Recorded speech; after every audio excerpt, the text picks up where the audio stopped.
Good afternoon, good evening, and good morning to our friends from Australia and New Zealand who are joining us this morning, tomorrow morning, whatever, in the morning. Yes, very exciting. The first person to join us was Amanda from Melbourne. That's great. We don't usually get a greeting from Amanda in Melbourne or anyone in Melbourne first thing off. So welcome, Amanda, and Anne from Cleveland, and Dee, and Christine, and Yoke, Vicky, Chris. Lovely to see you all, and all the rest of you who are joining us after the fact and watching this afterwards. Welcome to you as well. So here we are on the 10th day of Elfmas. We're very excited for all this.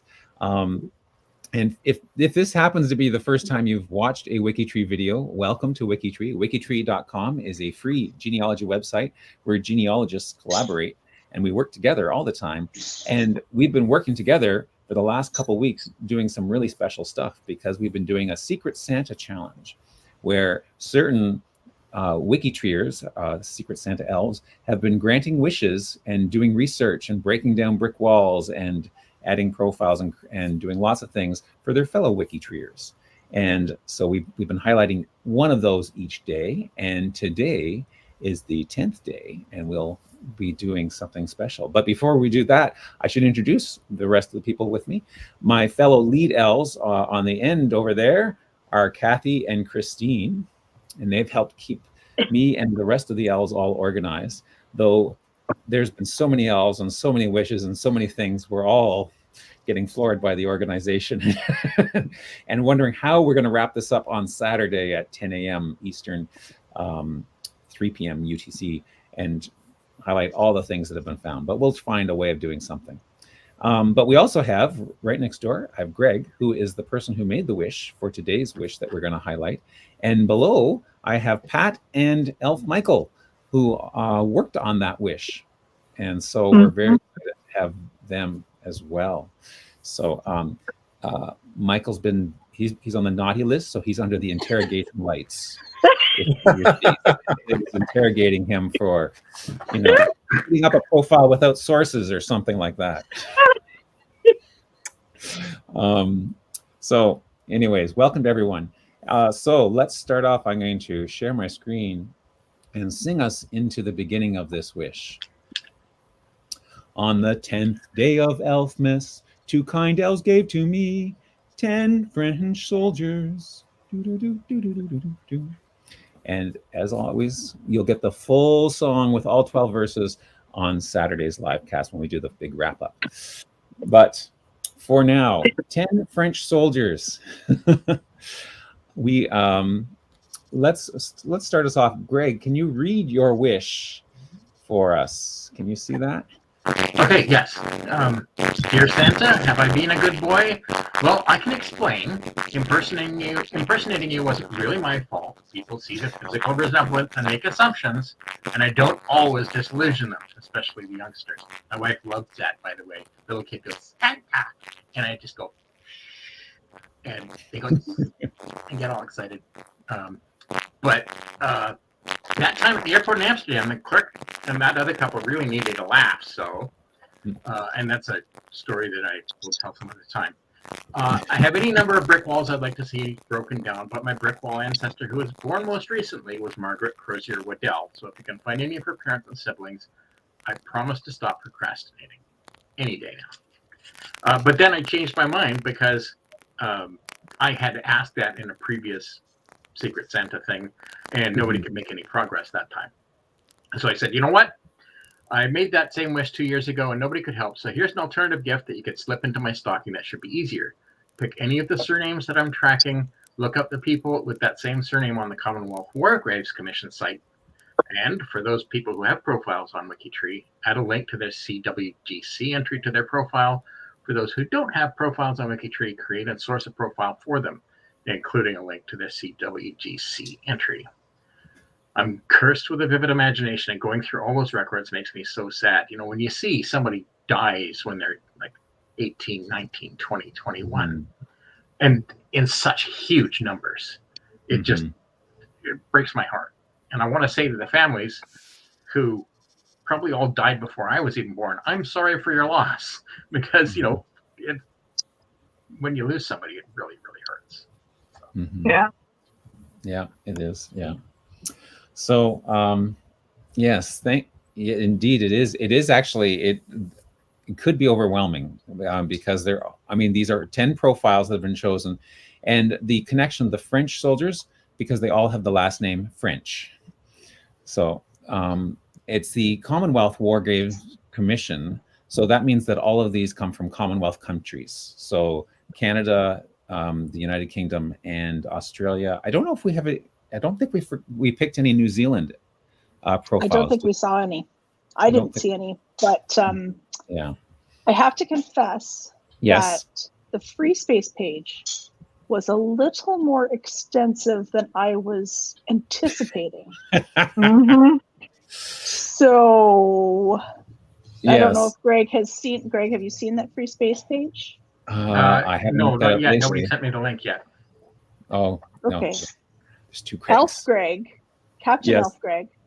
If you, there's a link at the bottom just under Greg's name. Okay. Oh, it's gonna have to be Greg 1 and Greg 2.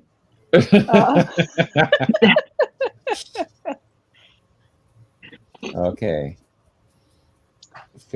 So this is here we are, right? So did someone actually find the parents for Margaret? No. Yeah. There's well, Pat has her hand up. Okay. Yes, so I did. Maybe you did, I did. Pat. There are 2 profiles for Margaret Crozier on WikiTree. One of them has been on since 2011, and one of them was on 3 years ago. They were both made by the same person. Yes. One person has one profile has a different last name, which is why they weren't connecting. But one profile has all the sisters and brothers' parents up, and one profile has all the husband, kids down. So you put the 2 profiles together and they'll be fine. I wonder if they were made to try to prove that there was no conflation or 2 separate people. That's a bit of a difficult time period to research in the Maritimes, and I don't know what there is for sources. Well, it does say on the one that has the different last name that there are no sources for this name that she is trying to look for, that she says is the last name of this person now, but she has it as Crozier. Okay, so that's something for you to check out, Greg. But here's the other one. So all of the Commonwealth War Graves Commission list. Look at this list of people. My word. Can you believe it? I'm still scrolling. Still scrolling.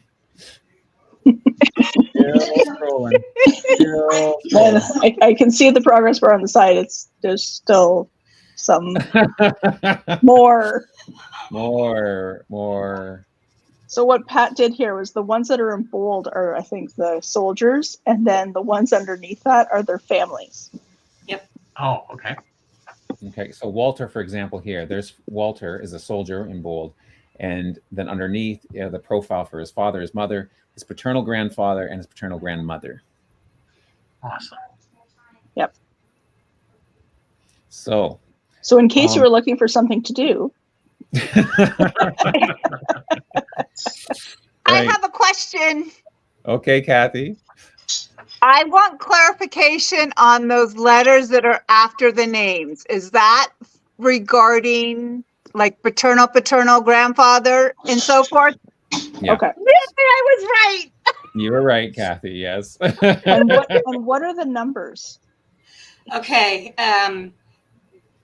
Those are how far back I can still go trace that line back sourced. Ooh. The number on the left is how many I have sources for, I can get sources for, and the number on the right is how far back I can go. Oh, okay. So sometimes they coincide and sometimes they don't. Right. So Jack, you have no sources, but you can go back a generation, but you don't have the sources to prove it. Right. Got it. Okay. Okay. Cool. Okay. Michael, who is under the heat lamp from Cynthia, do you want to comment on? So we're gonna be focusing on the French profiles, and I think you worked on other profiles. The ones at the top. If you scroll it up, you'll see a couple kibblers and a bunch of goods. Yeah. Goods. And I did those. I didn't list all the family profiles that I created like Pat did. I just put notes on the side. Right. So there's an extra, I don't know, 40 or 50 profiles that I created that I just have in notes there. I found it interesting. You know, I found, as you can see there, I found a couple brothers there, and to scroll up just a little more, Henry and AJ are uncle and nephew. Oh, there. Oh. And I'm hoping maybe someday someone who's researching the Goods surname might go into these profiles, ancestor profiles I created, and check and, you know, for instance, Henry, or is that Harry? I can't. That's Harry, yeah. You know, parents.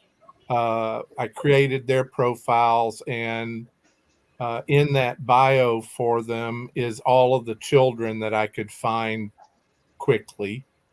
And so, but I didn't go and see if they existed on WikiTree yet.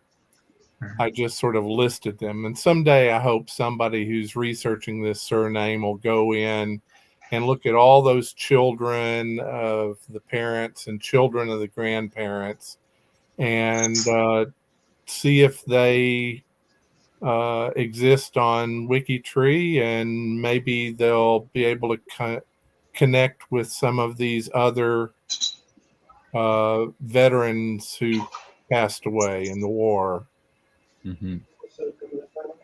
I actually do work on goods and all of the surnames in my family tree. Like I do it like 3 surnames per month. So when I get to it, I will take a look at what you've done with the goods and the kibblers. That's excellent. But you're not wrong in calling them French soldiers. At least you might not be, because I was visiting England, and we found in an old church that's it was a Baptist church, and they moved into town. They were hiding out of town until the Edict of Toleration in 1837. But at the old church out in the country, there are French gravestones, and that's up on my mother's family line. And so we went into the church in town and asked it. Oh, Cyril's mother was a French, and Cyril had done a family tree by hand dating back to the time of like Oliver Cromwell. And his Frenches were Huguenot refugees from France. And people couldn't pronounce their French names, so they just called them Les Frenches. And it may be that other Frenches got their French surname that way, so they may actually be partly French. Oh, wow. That makes sense. It does make sense. It makes perfect sense. Yep. Wow. That is fantastic. Wow. So, let us. Shall we? Shall we dive into this? Okay. Come on, Greg. Come on. I'm so excited. So we have picked 10 French profiles, surname French, but maybe deep background in French, and I've picked sort of a little snippet of each of them of different records or different things that have been found. So I'm just going to sort of go through this, but Pat and Michael, feel free to jump in and correct me or add any notes that you want to add to it as well. So the first one here, Flight Sergeant George French, born in 1916 from Bowen Hills, Queensland, Australia. And he was in the Second World War, died on November 11th, 1944. So Remembrance Day in 1944, while serving World War, that should say 2, actually. Oops, we missed an I there. His death was a result of a flying battle over Germany. And so all of these have research notes. Sometimes they're just a matter of that when they were created, but sometimes there's additional information that's been added. The information here from the War Graves site has been added, so you get the parent's name and any comments, the residence, their rank, the regiment that they're in. So lots of really neat information there. And now this one has a sticker that says this profile is part of the French name study, but could all of them have that sticker on it? I don't know if they all do, but they could potentially all have it, right? They go. Actually, I read his profile of what he wanted on the French, and Yes. it said he wanted to go all the way back to what I couldn't go past. So if they have a sticker on, they have no parents. If they don't have a sticker on, then they have parents or grandparents or great-grandparents or great-great-grandparents. So the name study sticker is only going on the oldest ancestor one with that name. Yeah, that keeps the numbers down inside the study for sure. Well, one of the things that I'm trying to do with the French study, which I manage, is to find out whether the name arose separately in multiple locations, or whether all of the Frenches are ultimately related. So when I managed to connect 2 lines together, I removed the sticker from whichever one is not the oldest ancestor. Yes. Okay. Okay. Well, we'll let you manage that then, since you've got a handle on it there. So what I wanted to show you here was, so here is what the site on the Commonwealth War Graves Commission site. There is the entry for Flight Sergeant George French, and so this is typical of what the official CWGC site looks like.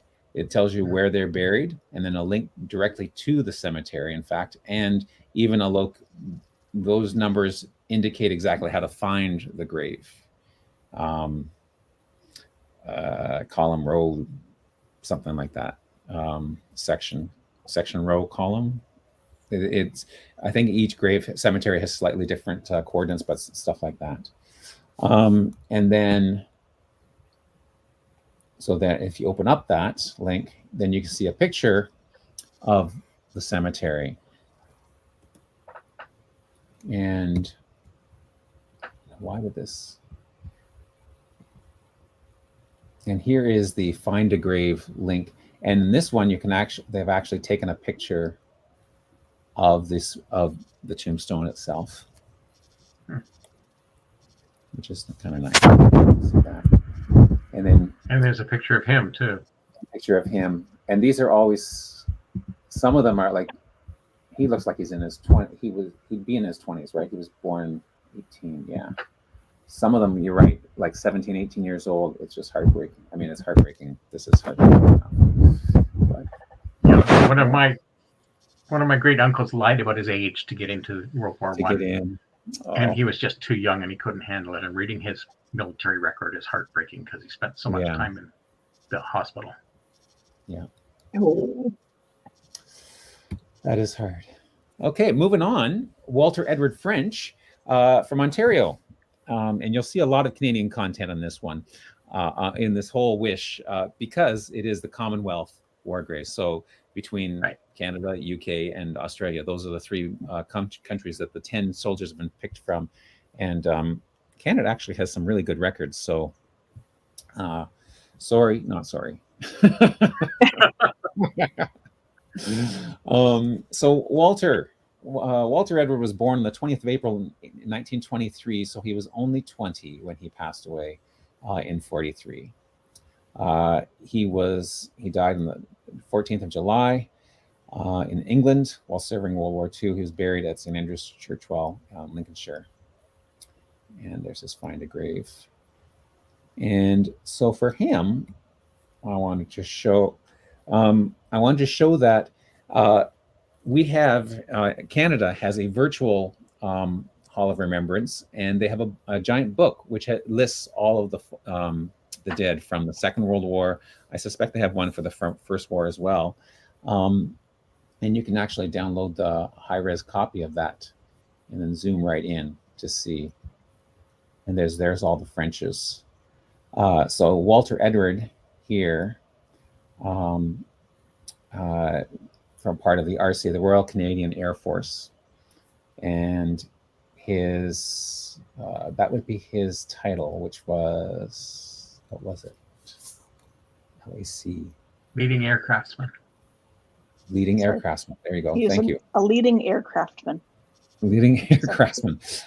I guess the title, the suffix or the prefix here has a limited number of characters. Yes. So, I mean, he'd fit right in today, leading in AI. That's really cutting edge stuff, but sorry. It's interesting to note, though, that his parents left England to come to Canada, and then he went right back. He went right back. Oh, yeah. Yeah. And yeah. I wonder if his father served in the First World War. Oh, that's an interesting. I haven't. Should we? Well, we could diverge. We're known to take rabbit holes, aren't we? John French. That wasn't him. Simcoe. Doesn't no, it's say a different guy. about That's a different French. Oh, is that his? Yeah, that's Walter's father. I clicked on. Yeah, Harry. Oh, okay. Anyway, So it doesn't matter. It doesn't look like he did. Or if he did, it wasn't documented. That's an interesting question, though. Yeah. So anyways, I thought that was neat that there is that virtual honor roll that's there, that is kept. And in fact, there's a lot of records in the Library and Archives of Canada. And some of them, many of them we'll see later on, but it's a great Yeah, resource. if you have access to ancestry.ca, you can see their whole war file. Right. And all the notes and what they got paid for and what they got reprimanded for. Yes. And when they were drunk and when they, all those things. It's amazing. You can see that directly on the Library and Archives Canada site. So you don't need to be on Ancestry, which I'm not. Right. Yeah. Yeah, that's the amazing thing. The Library Archives Canada is totally free. There's no paywall at all there, as long as you can navigate it. So the next one is Robert French. We're talking about, born around the 19th of January, 1890 in Cheltenham, UK. Passed away at sea on the 31st of May, 1916. And this one, he was on the Battle of Jutland, on the HMS Defense, and the ship went down. Well, what's nice about this one is that he did receive some medals for his service, and we've got the medals added to the profile. So that's really nice. And Pat, who was the elf that helped you with the medals? Kirby. Kirby, yes. Kirby. Elf Kirby, who's going to be our guest tomorrow. Spoiler Elf alert. Kirby has done so much work. Mm-hmm. I was starting to wonder if we had 2 Elf Kirbys. Yeah. That's right. Mm-hmm. So she went in and she helped you with a number of profiles, right, Pat? Mm-hmm. Yeah. I think only one of the ones of the 10, and I thought, well, what are the chances? But then when you look at the huge list that there were, I didn't realize how long that list was. No wonder she couldn't get to all of them. But Anyways, but that's a really neat addition to the profile. I quite like that. And then moving on to John Gay French, who was born in Bayswater, London, England, passed away in 16th of November 1939 at the age of 33, still in This England. guy makes me shake my head. Oh, yes. He did not die in action. Actually, he died as a result of an accident when he was in the mess hall talking to a few other people, and they were arguing about the merits of the two different types of gun. He grabbed a Colt, twirled it around, and ended up shooting himself. Very sad. But the neat thing, and then but he was still awarded a star for what he had done before then, I guess. And he comes from such an enormous, well-respected, and well-educated family. Mm-hmm. The newspaper articles were quite easily found for him. Yeah. So there's one about his sad end, shot while playing with a revolver.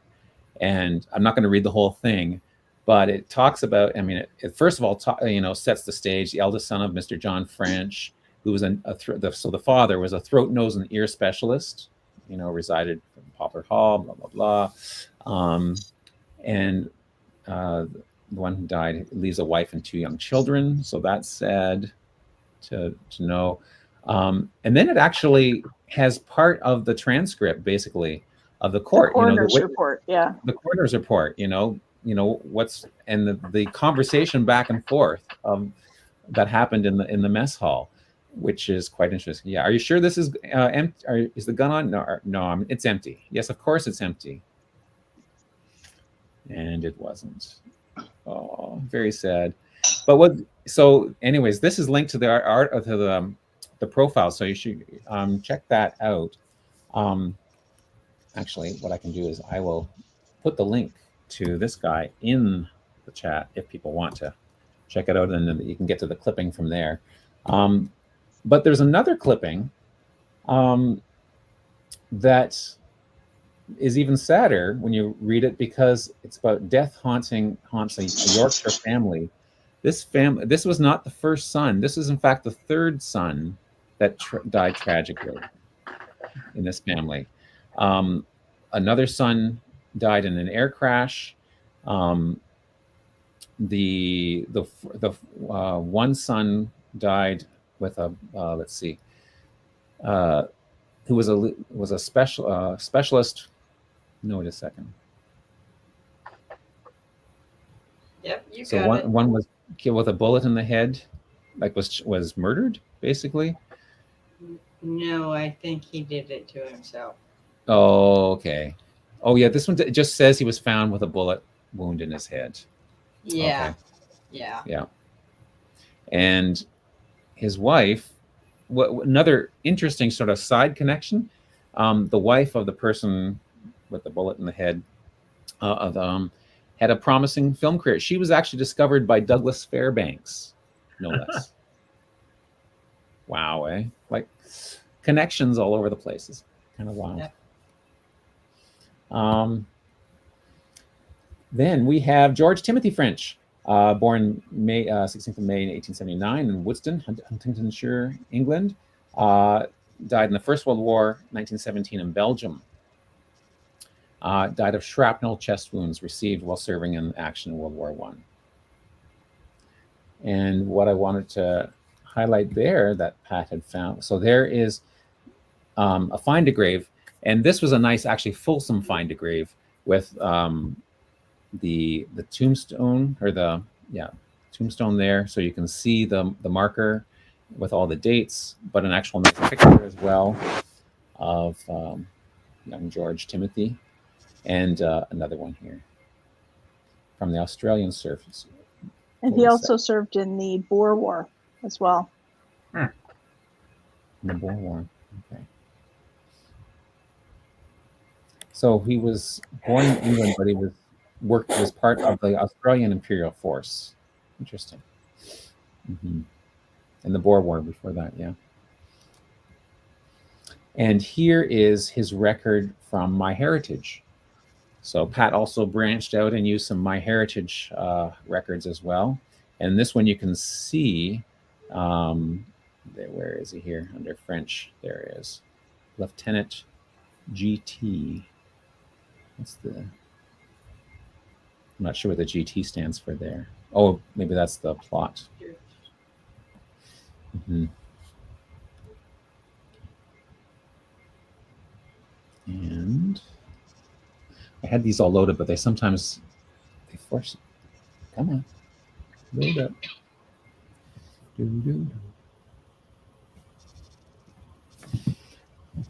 So what's the maximum number of tabs you can work on? Oh, yes. So that number -1. How many? I was going to challenge the people in the chat to guess how many tabs I have open, but maybe you're counting them now, and so. Are you closing them as you go, though? I can tell you that Kathy lowballed it first, but then you went over, so it's in between 25 and 50. Oh, I was going to guess 40. Okay, yeah, it's pretty close, actually. That's pretty close. Let's moving on to Ernest Leonard French. Private Ernest Leonard French, born right before the turn of the century on the 16th of December, 1899, Hopes Hill, Western Australia. Nice to have an Aussie here. Died in Thailand. This is Pat's cousin. Is this your cousin? Look at the top. No, this is me. It's my cousin. But it could be Pat's cousin too, because it's my... See, like... Is this not the one? Oh, because she's the profile manager. Let me check. No, nope. Yes, it is. Pat's. Yes, this is the one. I put the note in. Yeah, it's a very distant cousin, mine, third, but it's closer cousin. Ernest Leonard French is 24 degrees. He's my 21st cousin, 3 times removed. Okay, there you go. You're closer than I am. And he's the one that I can go back to Godfrey of Lachlan about 800 to 873 on WikiTree. That's amazing. Wow. Well, I mean, look at this. My cousinship apparently goes around to just shortly after 1,000, like 1,030. That's wild. So our friend Private Ernest Leonard, he died on the 43 while serving. He was a prisoner of war. So this is very sad. He was captured and then died there. And let's see if this opens up. Here is, let me just rotate this. This is his service and casualty form. So this is one of the many types of forms you can find if you're lucky enough. And this one here, you can see when he was enlisted and TOS. And you're thinking, what does TOS mean? Terms of service? It actually is a term, and there's a page on Library Archives Canada that says how to read a record of service or a casualty form.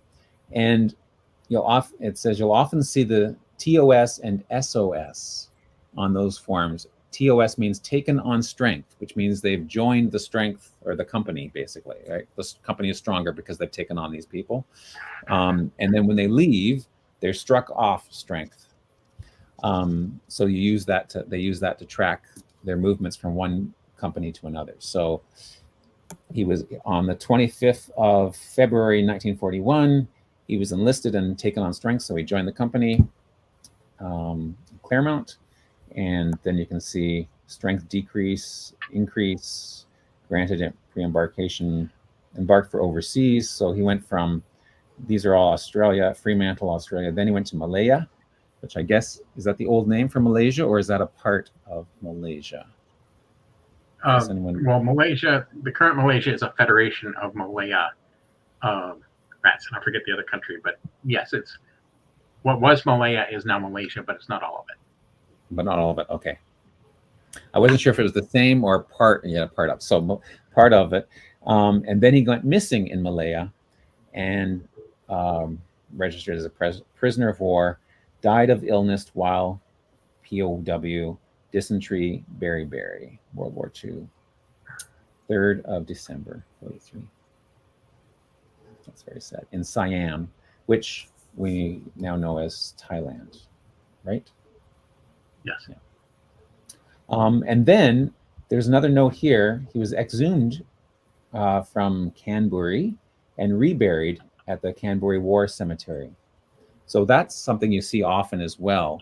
They might have a temporary grave, and then some of them are exhumed and reburied in other places. So that's, which leads me to wonder, I guess on the profile you put where they actually died, because we don't have a burial field, right? So he died in this place in Thailand. But if we under burial, if we had a burial note, You should have a cemetery cat at the bottom. Oh, is there? If you scroll to the bottom of the profile. No, we just have the Secret Santa Okay. category. But we could create a cemetery. It might not be known, or that cemetery might not be created yet. Right. Yeah. But I know that in Europe, like the cemeteries were done afterwards, and then all the soldiers were put Or moved to them. in the same the same place. Right. Okay. Then we have Albert French, ordinary S, ordinary soldier, ordinary sailor, ordinary sailor. Seaman. Seaman. Ordinary seaman. Seaman. Okay. He's just an ordinary seaman. Just an ordinary seaman. That's not extraordinary. There's nothing special about him, apparently. Oh, okay. He was born about. I'm sure there's a reason for these names. I know.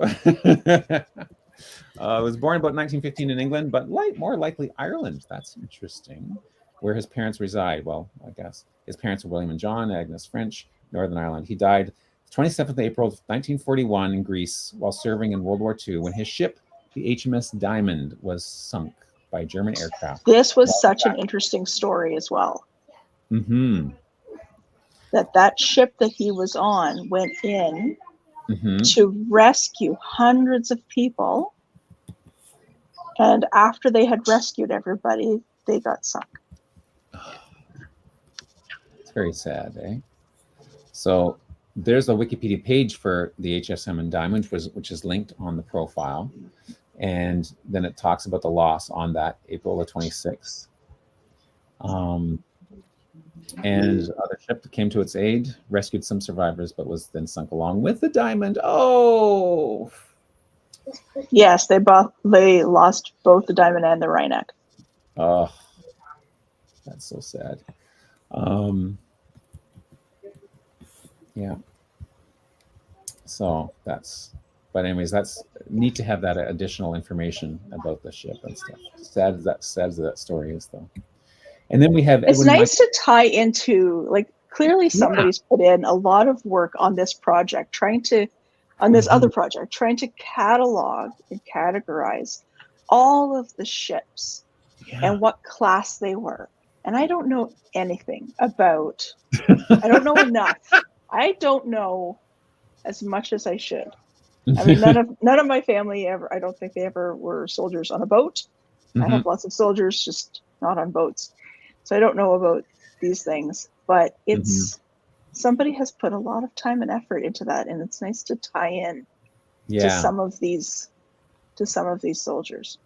Yeah, I agree. And Edwin French was also a sailor, a sub-lieutenant. Edwin Michael French, born after March 1922 in Thrapston, North Hampshire, England. Passed away the 24th of November 1941 before the age of 19. His ship, the HMS Dunedin, was hit by 2 torpedoes from the German U-boat U-124 when they were in the Central Atlantic, in between Brazil or just north of Brazil. So this one has some interesting. So there's his official record from the Commonwealth War Graves, and he he's memorialized at the Portsmouth Naval Memorial, and it has a very nice memory memorial page set up for him. So in memory of Sub-Lieutenant Edwin Michael French. I'm pronouncing it the British way, Lieutenant. I know all the Americans watching are going to want to pronounce it Lieutenant, and you can in your head, but for the to be true to the history of where it's from, the Commonwealth, we pronounce it Lieutenant. So there we go. Commemorated in perpetuity by the Commonwealth War Graves Commission. So that's a nice little honorable plaque that's there. And then here is a picture taken from the larger wall that lists all this. These are all the people from the same ship that passed away, all the sub-lieutenants who died, including, there's French, E.M. French. And someone wants supper. I'll get you in a sec. And here's a picture of the Dunedin when it was at sea in better times. And then there actually is a website where called uboat.net that get out. Go get your supper. Sorry. Dogs and kids. Dogs and kids, that's right. There's a whole website devoted to Allied ships and the ships hit by U-boats. And so here is the entry on the Dunedin. It's a light cruiser of the D class. Did you know that, Christine? From the Royal Navy. And there's a map of where exactly it went down. So I thought I zoomed into that. You can zoom into it. Okay. I do love that they have all the photos of the boats, though. Yeah. Oh, there we go. If I do this, then you can see where it is sort of in location. It's really in the middle of nowhere. But, which is why was his death place at sea? Yeah, at sea. Oh, okay. And then it goes into details about what happened. And so you could read all the details of exactly what happened. And then here's from the actual entry, the attack itself. It gives it notes on the event. So some really interesting stuff there. Moving on to Cecil Harold French, the 21st of June 20 in Halifax, the Canadian, died on the 14th of April 1945 at age 24. He died in Germany while serving in World War II. And what I wanted to highlight there's a picture of him and his at rest. Young kid. He actually lived here in Hamilton for a bit after he was born out on the East Coast. And right. His mother, his parents had lived moved here, out. And he signed up. This is where he signed up. Wow, right where you are. So he was part of the Argyll and Southern Highlanders of Canada, also known as the Princess Louise's unit, and he was buried in Holton eventually. But at first, when here's from his war record. So this is part of the files. These are the files that we were talking about at the beginning. Basically the whole folder on Cecil is available for free on the Library and Archives Canada website, but also available in Ancestry if you have a subscription to that. And this is one page from it that talks about his particulars of his death. Died on, how come that's not going bigger? It looks fuzzier, if anything. There we go. The 14th of April in Germany. And then the burial, it actually, amazed at the detail here. They tell you exactly where he was buried. On the main road going into Friggsooth, traveling northeast on the right side of the road just before crossing the bridge into the town, about 18 yards back from the road in a garden beside the stream. Like, that's wild. But I mean, how valuable that is, because then they know exactly where to, like, if they were able to go back and relocate them, they did, which they in fact did. They did move them to a grave, a military grave later. But it's amazing what I'm finding interesting about all these records is the detail that's been put into them. So I thought that was interesting. And then there he is. This record here is the reburial record. So he's now been moved to the Holton Canadian Military Cemetery in Holland. And there's the location for that. So those are interesting things. And Christine shared with me where exactly Frigsoth was. There it is, or Freesoth. So they spelled it with a G on that one record, but it's also spelled sometime, maybe it's more properly spelled with an E. And so there it is in Germany. If I zoom out a little bit, you can sort of get a sense of where it is in the larger scope of things. Almost halfway between Amsterdam and Hamburg. Looks like right over next to Britain. Kind of cool.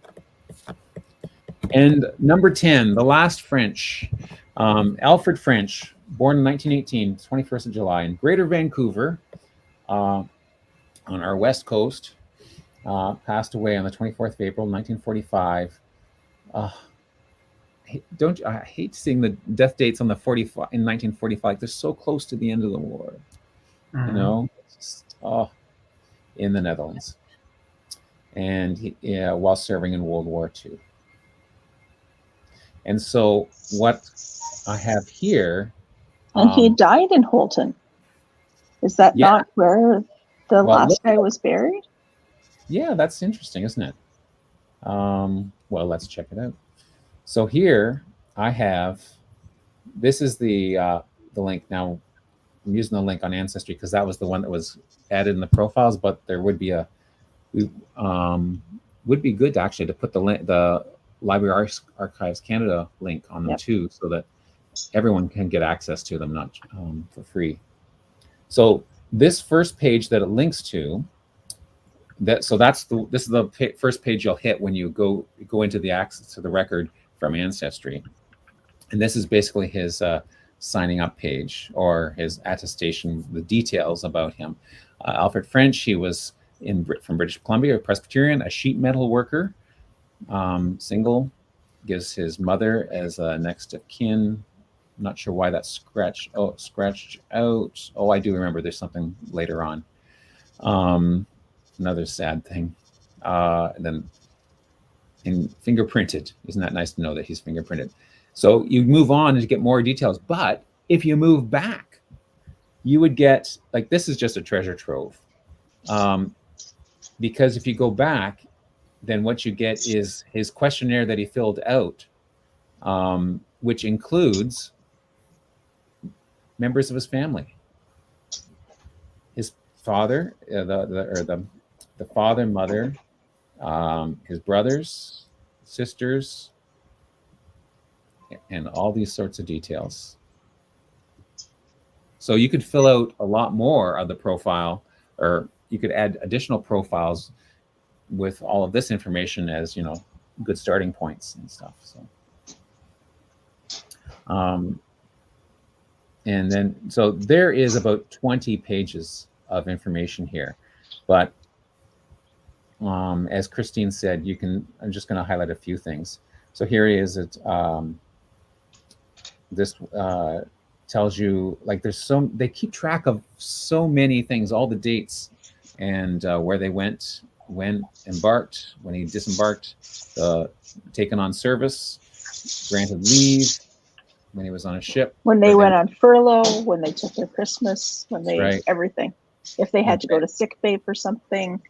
Medical exam. He's a vertical scar on his right little finger. Like, I mean, yeah. He was sick, and he had let's see, there was one thing here. More dates and stuff. An exam. He had an exam because he had enteritis. Anyways, the type of detail and information here, you could really beef if you were a bio writer or a bio builder, you could take this information and really flesh out, his military career. And sadly, he's passed on, but at least that would be something, another way to remember him. At least you knew what he was going through. Was this the one that his mother ended up in a mental hospital for a little bit? I think that's why her name and address was crossed off, because her father was the father was the only one. Yeah, so she went to a mental hospital. And he sent a letter. He wrote a letter because he was destitute and needed so he wanted money. He wanted the money. He was poor. He wanted money. Pay. Yeah. Yep. He wanted the money from his son, his dead son. Mm-hmm. Yeah. Suddenly I know Vancouver's expensive to live in, but that's right. So I think I will leave it here. There's just so much interesting stuff. I could spend the next half hour just going through these records, but you don't want me to do Let's not do that. Don't do that. Okay, so I will stop doing that. But what I do want to say is bravo, Pat and Michael, absolutely, for all of the work that you guys have done. Above and beyond. Above really. And this is, wow. This is a gold star wish. What do you think, Greg, number 2? What's that? I am astounded. Just like to have both wishes granted, when I was kind of hoping for one, and then just the sheer number of thank you so much, Pat and Michael, for just the sheer number of profiles that you built. And it's funny that the last one that we looked at is from my hometown. So no way. Yeah. As a matter of fact, I saw the address for the father in the records you were flipping through, and that where his father lived back then is now Pacific Center, a big shopping center in Vancouver. Oh wow! Really? Wow. Wow. Do you know any Frenches? Are they? My mother's maternal grandmother was a French. In Vancouver. So that's why I study that. Well, she ended up in Vancouver. She was born in England. But in her family that came across, it was all girls. So Edwin's father may have been her cousin, but was not her brother. Right. Interesting. Well, might be related. Yeah, could be. Wow. Well, Pat, Michael, do you have anything else to add? Nope. Okay. Well, thanks for joining us today. Thanks, Greg, for joining us as well. We love when the wishies are part of the broadcast and get to react to the reveal. And wow, the sheer number here, amazing. So, Greg, you're in Vancouver? Actually, right now I'm in Ontario, but I was born and raised in Vancouver. Yeah. Oh, okay. Ontario, there we go. Sorry, Kathy. So come back tomorrow when we will have day 11, and that will be at 12 noon Eastern or 5 p.m. UTC. And we'll try to keep Greg under an hour again. Yes. It is under an hour. We didn't go over an hour. There we go. Anyways, thanks everyone for coming. All my guests. Thanks everyone here who are in the chat, sharing lots of great things. Like and subscribe, and we'll see you tomorrow. Bye. Bye.